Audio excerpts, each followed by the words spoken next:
Good afternoon, ladies and gentlemen. Once again, this is Don Knight. I'm going to relate a few things to you this evening, and this pertains to this wall right here. I've had a couple people ask me, what in the world have I got all this on the wall for? Am I a mass murderer or something, or what am I got all this up here for? Well, I never thought about it because in the line of work I'm in, and as far as my outdoor type life, this comes in handy. All of this does, and I just take it for granted as part of life. But if you don't really do a lot of hunting or preparing for a hunt, you probably never even think about it. So what I'm going to do right now, I'm going to explain some of the things I've got here. First of all, I love to metal detect, and if you know what metal detecting is, you go around looking for old coins or something that's been lost. Maybe a ring or could be even a shoe buckle. Some of the old people back in the 1800s, early 1800s, late 1700s wore buckles on their knee or buckles on their shoes. And I like to do the old artifact hunting. So I go through the woods looking with a metal detector, trying to find an old home site that dates back to the late 1600s or 1700s or even the mid 1800s. And so finding stuff like that, most people back then, they didn't have a lot of stuff that was really worth a lot, but most everything they had was made out of iron of some kind. And a few times, every now and then you find buttons and a coin, but most of the people around here were just hard-working folks. And one of the things I found over the years, they would work with axes and made in hand-forged axe they'd have. Well, they would use them as long as they could. They would sharpen them, resharpen them, and on and on into. A lot of times they would just wore them out. And give you for instance right here, this is an axe right here. If you look, you see the blade how it's in the back of the hat.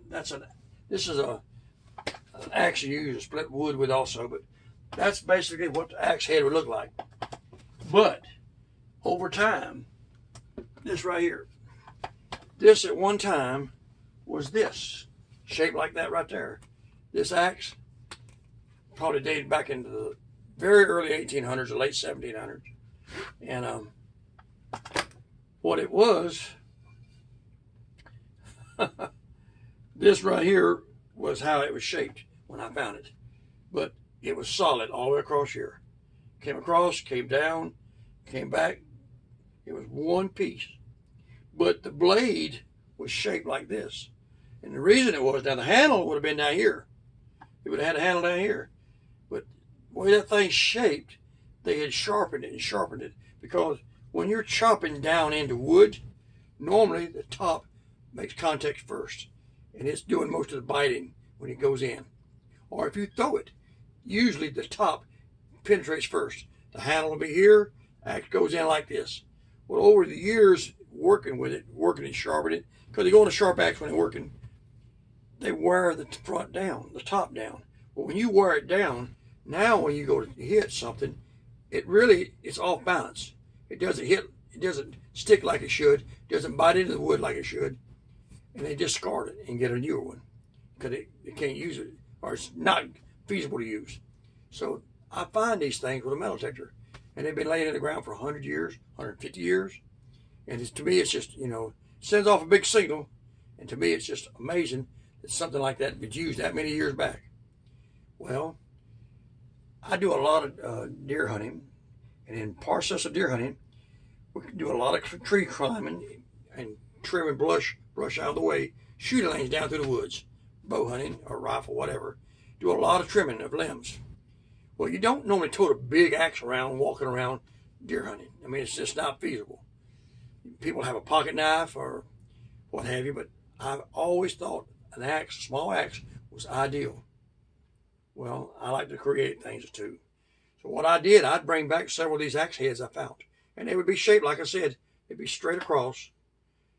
It was just, and it was heavy. I mean, even though the blade is screwed up, it's still heavy. Too heavy to tote around on your side, because this is an axe head that's made to go on a big axe.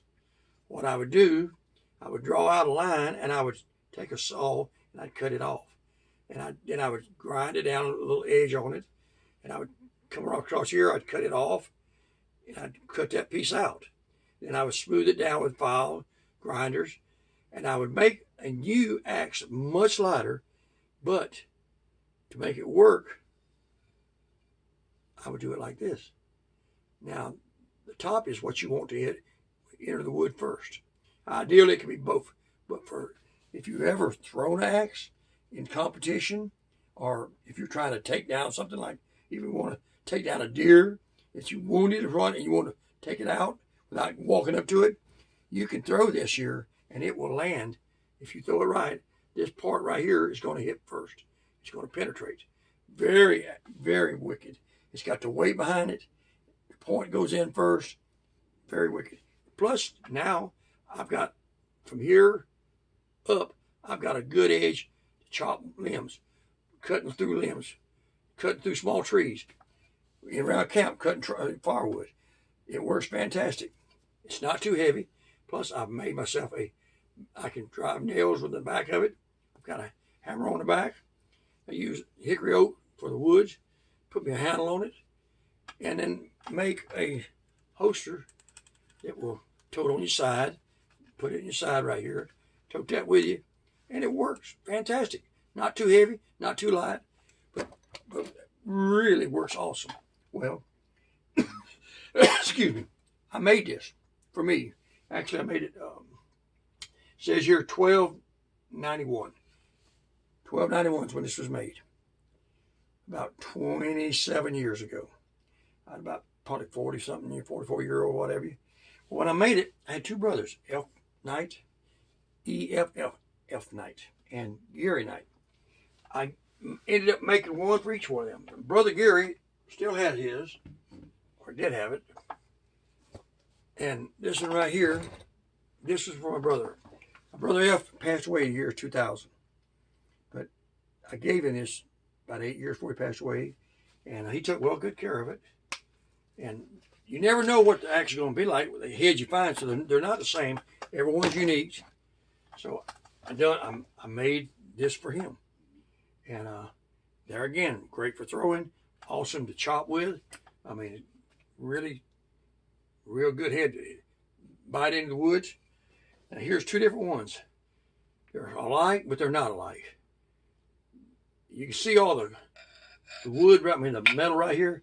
This is from laying in the ground for 100-something years, where it has ended up deteriorating, and then I just come along and buffed it back out. So that's why they're up there. These meant a lot to me. One I made myself, one I made for my brother, and when he passed on, I made sure I got it back because it meant a lot to me to give it to him and to return it.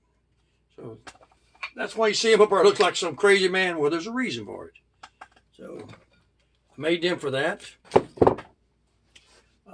This right here, again, it's a bush axe, and belonged to one of my brothers, and he passed it on to me, so I wanted to have it. Now, this right here, this is a tomahawk, which everybody knows what a tomahawk is.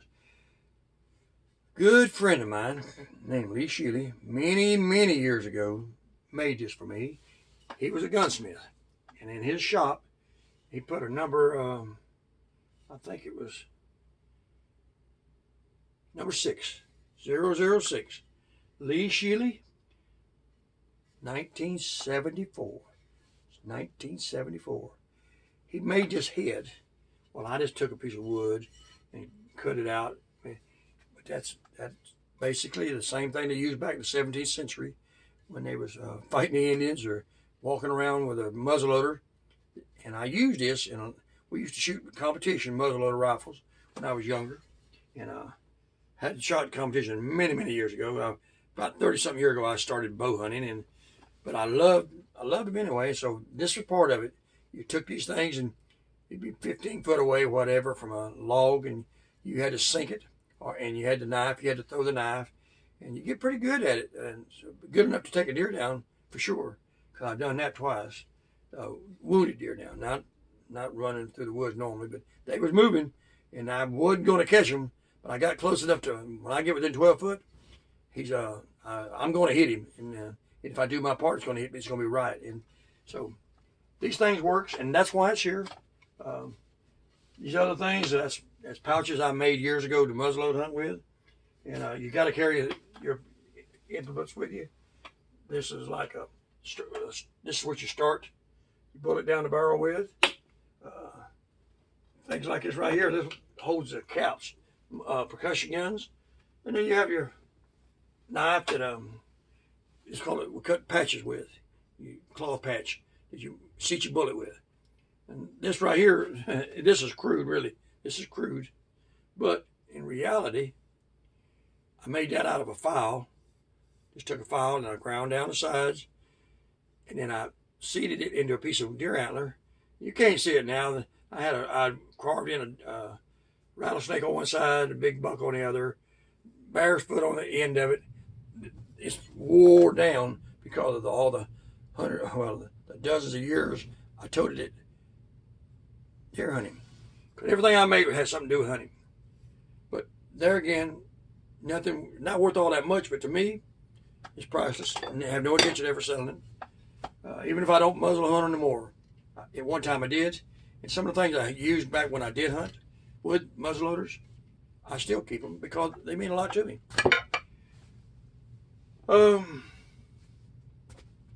That's about it. Well, something like this right.